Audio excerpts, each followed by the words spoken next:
And there was Roy Chadwick, who designed her in 1946, and he did so far ahead. The Howl.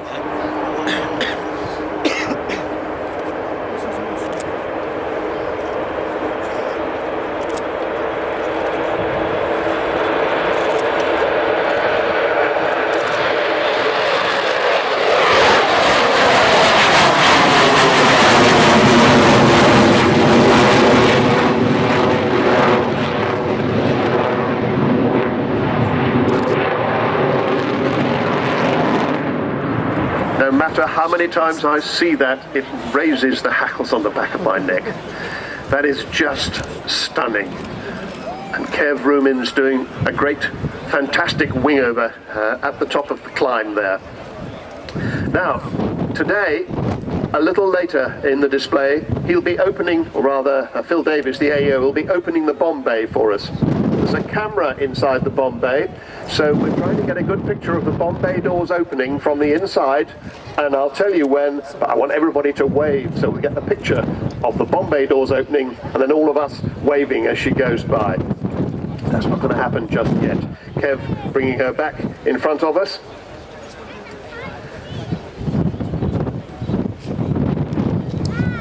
There again you get that slimline view of this aircraft. And just to show as she approaches this time, she doesn't always have to make a lot of noise. She tiptoes up on you. You don't realize she's there. And you look up and see what the Americans call the aluminum overcast, because the sky goes dark when she flies over.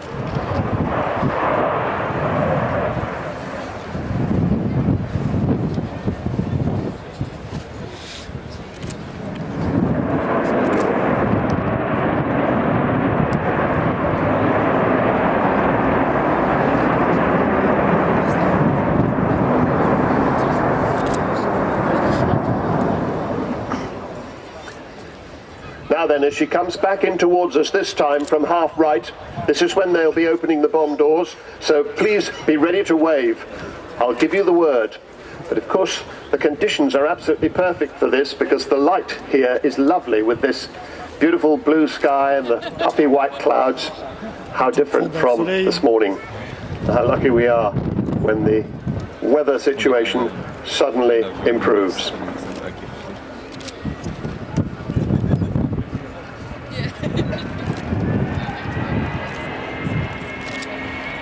On this long display line, it goes further down. Bomb doors opening, wave!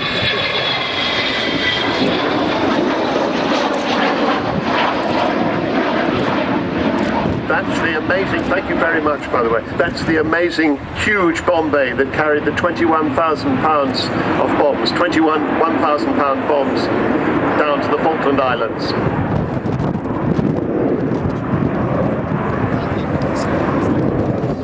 On that amazing record-breaking trip at the time in 1982, it was the longest bombing raid in history. It's as far from here to Santiago in Chile, and it involved the whole of the Royal Air Force's air refueling capabilities with Victors and other Vulcans involved. And they got all the way there and back, and they dropped those 21 1,000 pound bombs on the runway at Port Stanley.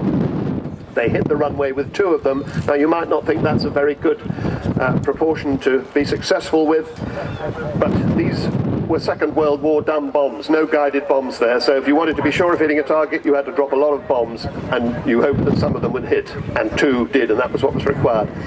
Bomb doors should be closing as she comes around this time, but you just get the last look at the size of that bomb bay. And Phil Davis in the AEO seat at the back is just about to operate the switch, and there it is, the bomb bay doors closed. You could have your name in that bomb bay next year. That's one of the things you can sign up for down at the Vulcan Village. There's a whole plaque in there with lots of people's names on it who get to fly around in the Vulcan.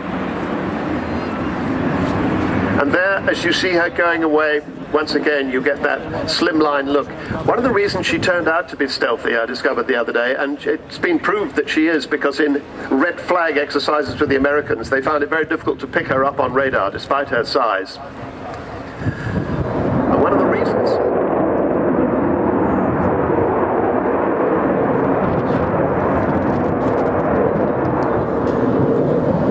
Cube's going to do that. One of the reasons they turn out to be stealthy is because she's curved, lots of curves on her and no vertical surfaces, and that's what the B2 is the same. But of course, the great Roy Chadwick, who designed this aircraft in 1946, and it first flew in 1952, so it was only 11 years after he'd first flown the Lancaster, and yet they might be in different centuries, these two aeroplanes. And of course, I don't think he can possibly have known about stealth, but somehow he just managed to get it right.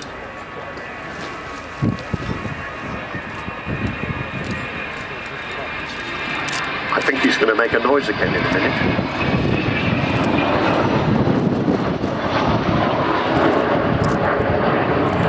Wonderful shadow flitting over the sheds on the far side of the airfield. Triangular shape. Well, not quite as much noise as I thought this time. He should be going into a spiral climb. If you're looking at her through binoculars, you may see that the air brakes are out. That's the air brakes, they stick out top and bottom of the wings. Actually, he may have decided not to do the spiral climb. But when he does that, they stick the air brakes out, because if he doesn't, she'll be up to 10,000 feet before you know where she is.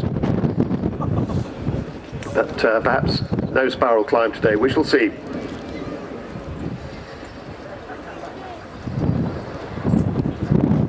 We were saying earlier that we're hoping she's going to be around for next year. I can see the air brakes out now, because she's going to, we hope, take part in the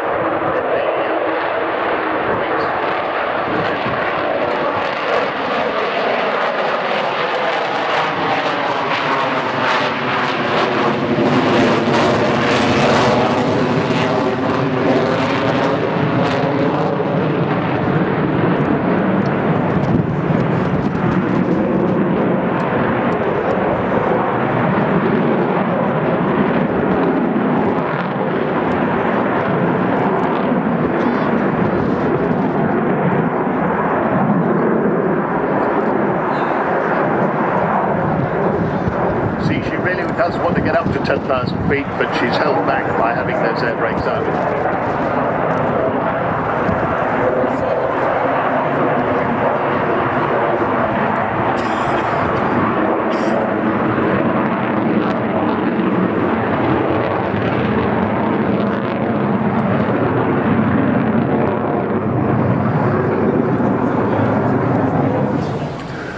And there the power comes off, because she's going to descend now back into the circuit so that we can see her do a low overshoot. She'll come down the runway in the landing direction and then put the power on again and go round for her final landing.